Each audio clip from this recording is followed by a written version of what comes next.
Hello, everybody. Quick reminder, I have a giveaway going down right now. Not one, not two, but 3 lucky winners will be walking away with a signed copy of Shut Up and Write the Book. All you have to do to enter is subscribe to my newsletter. Yes, it's that easy. Click the link below, subscribe to the newsletter. Not only will you be entered into this giveaway, but everyone who subscribes receives a free behind-the-scenes short story from the Savior series, so really, no matter what, you're walking away with something good. Get to entering, I will be announcing the winner soon. Anywho, today I am here to do what I do best, make people mad. Writers are like all human beings on this earth, which means they have the capability of being really fucking stupid. As someone with a large platform who has met literally thousands of writers and has been asked countless questions, I've seen it all. And if there's one thing I've learned from this experience, it's that common sense ain't common. So today I'm breaking down some of the dumb shit writers say that really doesn't paint them in the best light. Now, to be clear, just because you said something on this list doesn't mean you're dumb. We've all said dumb shit at some point. One time I said to my sister, you know, if your legs were longer, you'd be taller. That happened 20 years ago and she still hasn't let me live it down. So don't beat yourself up if you've said something from this list, and take comfort in the fact that it's on this list because it's so damn common. Like, I hear this shit at least once a week. Writers, you really need to stop. Let's examine the stupidity and dissect exactly why it ain't so bright. Number 1, I'm not a regular writer, I'm a dark writer. This book isn't like any other book, it's filled with death, tension, and murder. Oh, so you mean like most other books. This mindset is very common among newbie writers. They enter a writing community like an edgelord, boasting about how dark and dangerous their writing is, and they never get the reception they're hoping for. Because everyone else's manuscripts is also dark and dangerous. Look at the basics. If you're writing a thriller, you're probably writing about death. If you're writing a mystery, you're also probably writing about death. A horror novel is almost definitely about death. Sci-fi and fantasy, also a hell of a lot of death. It's not new, even romance can feature death.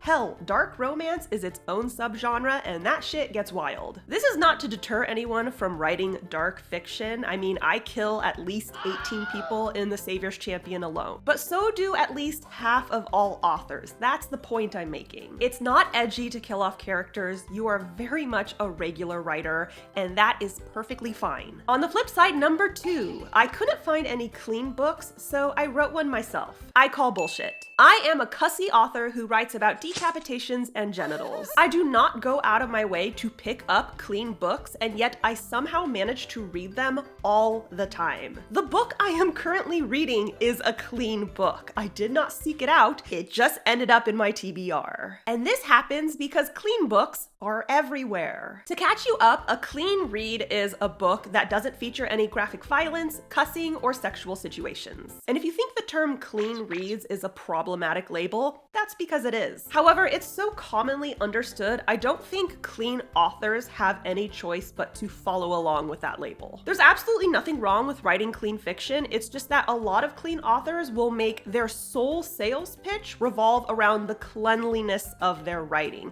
It's what their entire platform's all about. Many also claim that being a clean author is a hurdle for them in the industry, and that just isn't true. A hurdle would be systemic discrimination within the publishing industry, not excluding the word fuck from your book. No one got denied publication because there wasn't a penis on the page. Now, occasionally clean authors will directly condemn unclean authors. It's certainly not a universal habit. Plenty of clean authors are lovely, wonderful human beings, but when it does happen, it comes across as a very shallow brand of moral superiority. Ultimately, I just feel like the clean author crew could use better PR at this point. I've read the books, they have plenty of marketable qualities, so tell me about the actual story, please. Number 3, how do I know if I'm meant to be a writer? How the fuck should I know? Do I look like some all-knowing being? Am I one of the fates or muses bestowing upon you wisdom and gifts? I think writers who ask this question have a really romanticized and unrealistic view of the industry. Writers are artists. We play make-believe in our imagination and write it down. That's it. Some people have natural talent,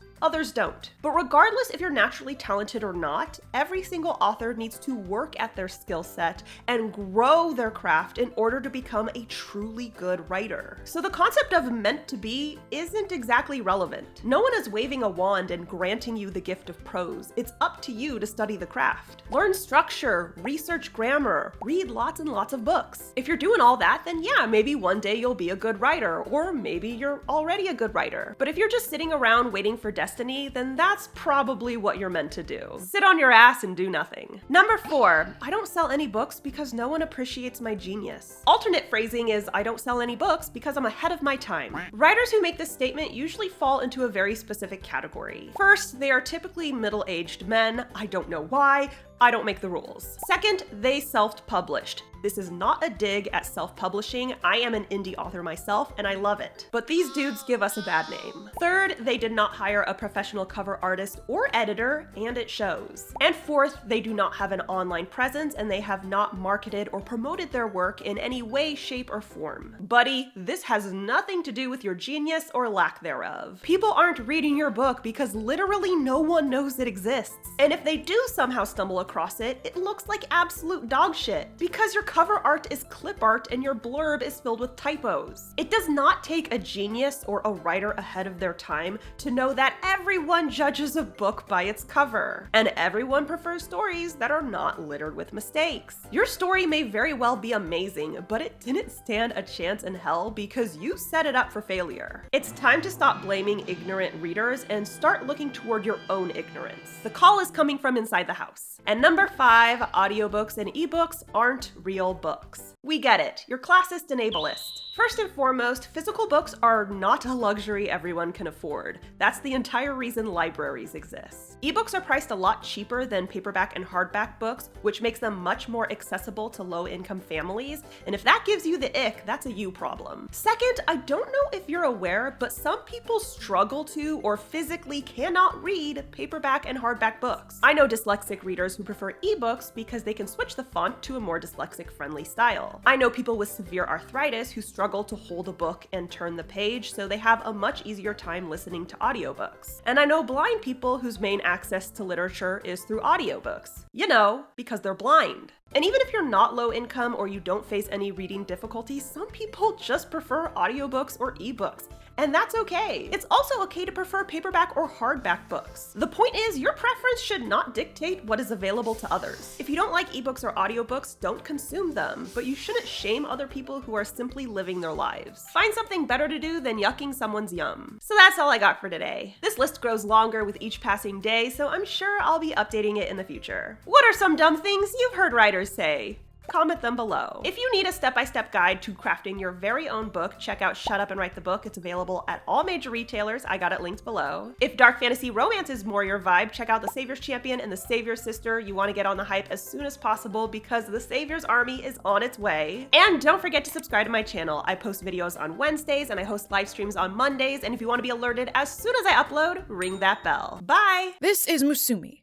Per orders, you must subscribe to Jenna's channel and ring that bell. Your sovereign commands it. Any deviation from his word will be penalized harshly, so if you know what's good for you, subscribe.